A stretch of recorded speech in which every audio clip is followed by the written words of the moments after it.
ഞാനും ദീപും ഇടയ്ക്കിടയ്ക്ക് പോകാറുള്ളൊരു ഫുഡ് സ്പോട്ടാണ് തൃപ്രയാറുള്ള ലിയോ ഡെസേർട്സ്. ഇവിടുത്തെ മെനുവിൽ സാധാരണ നമ്മൾ കാണാറുള്ള പോലെ കുറേ വെറൈറ്റി ജ്യൂസസ്, ഷേക്സ്, സ്പെഷ്യൽ ഐസ്ക്രീംസൊക്കെ ഉണ്ട്. ഇന്ന് ഞങ്ങൾ ഡാർക്ക് നൈറ്റും ഡിലൈറ്റ് സൺഡേ ആണ് ഓർഡർ ചെയ്തത്. ഇനി ഇത് കൂടാണ്ട് ഇവരുടെ ബർഗറും ക്ലബ് സാൻഡ്വിച്ചും റാപ്പും എല്ലാം അടിപൊളിയാട്ടോ. ഫുഡ് ഓർഡർ ചെയ്തിട്ടുള്ള കാത്തിരിപ്പുണ്ടല്ലോ, സഹിക്കാൻ പറ്റില്ലേ. അങ്ങനെ അധികം വെയിറ്റ് ചെയ്യേണ്ടി വന്നില്ല, പെട്ടെന്ന് തന്നെ നമ്മുടെ ഐറ്റംസ് എത്തി. ഇതാണ് ആർത്തി മൂത്തിട്ടുള്ള ചിരി. രണ്ടും ദീപുവിനോട് തന്നെ തുടങ്ങാൻ പറഞ്ഞു. ആൾക്ക് ഭയങ്കര സന്തോഷമായിട്ടാണ്.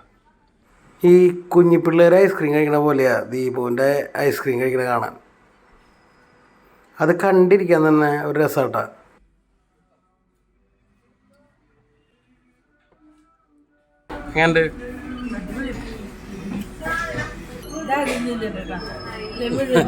എന്നോട് വേണോന്ന് പോലും ചോദിക്കാണ്ട് ദീപു ആ മുന്തിരി അകത്താക്കി. അല്ലെങ്കിലും ഫുഡിൻ്റെ കാര്യം വരുമ്പോഴേ എല്ലാവരും സെൽഫിഷാണ്. അതിതീവ്രമായിട്ടുള്ള ഈ എക്സ്പ്രഷൻ കണ്ടല്ലറിയാം, രണ്ടും അടിച്ചു തീർക്കാനുള്ള ഒരു താല്പര്യം ദീപുവിനുണ്ടെന്ന്. അതവൾ പറയുകയും കൂടി ചെയ്തപ്പോൾ ആ ചോക്ലേറ്റ് ഞാൻ പതുക്കെ ഇങ്ങോട്ട് വലിച്ചു. നമ്മൾ വെറുതെ ഇരിക്കില്ലല്ലോ. സംഭവം നല്ല ഉഷാറായിട്ടാ. വെറുതെ അല്ല ദീപു എക്സ്പ്രഷൻ വാരി വിതറിയിരുന്നത്. ഇതിലിഷ്ടം പോലെ നട്ട്സൊക്കെ ഉണ്ടല്ലോ.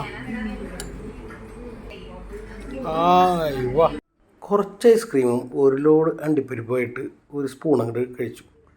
അതങ്ങനെ കടിച്ച് മുറിച്ച് കറുമുറ കഴിക്കുമ്പോണ്ടല്ലോ, ആ ബാക്ക്ഗ്രൗണ്ടിലെ പാട്ടും ആ ടേസ്റ്റും എല്ലാം കൂടി ഞങ്ങൾ ഒന്നായി ചേർന്നു. ഞാൻ ഓരോ റുമാലി റാപ്പും പിന്നെ അതിൻ്റെ ഒപ്പം കുടിക്കാൻ ഒരു ലൈമും പറഞ്ഞോട്ടാ. ഐസ്ക്രീം ഞാൻ ദീപുവിന് കൊടുത്തു. അവൾ രജനീകാന്ത് സ്റ്റൈലിൽ 2 സ്പൂണും വെച്ചാൽ കഴിക്കണം. ഞാൻ അങ്ങനെ റാപ്പ് സ്റ്റാർട്ട് ചെയ്തു. നല്ല ഹെവിയും ഒടുക്കത്ത ടേസ്റ്റുള്ള റാപ്പാട്ടാ, ഒന്നും പറയാനില്ല. സത്യം പറഞ്ഞ വയറ് ഫുള്ളായി. ഈ ലൈം കുടിച്ചപ്പോഴൊന്ന് സെറ്റായത്. കണ്ടില്ലേ, നല്ല ക്വാണ്ടിറ്റിയാണ്. അങ്ങനെ ടൊമാറ്റോ കെച്ചപ്പ് അതിൻ്റെ മേലേക്ക് ഒഴിച്ചിട്ട് ഒന്നുകൂടി അങ്ങോട്ട് ട്രൈ ചെയ്തു. സത്യം പറയാലോ, ഇപ്പോൾ ഉള്ളതിനേക്കാളും വേറെ ലെവൽ ടേസ്റ്റായിട്ടാണ്. ദീപു അങ്ങനെ അവളുടെ ടാസ്ക് കംപ്ലീറ്റ് ചെയ്ത് റാപ്പിനെ അങ്ങോട്ട് ആക്രമിച്ചു.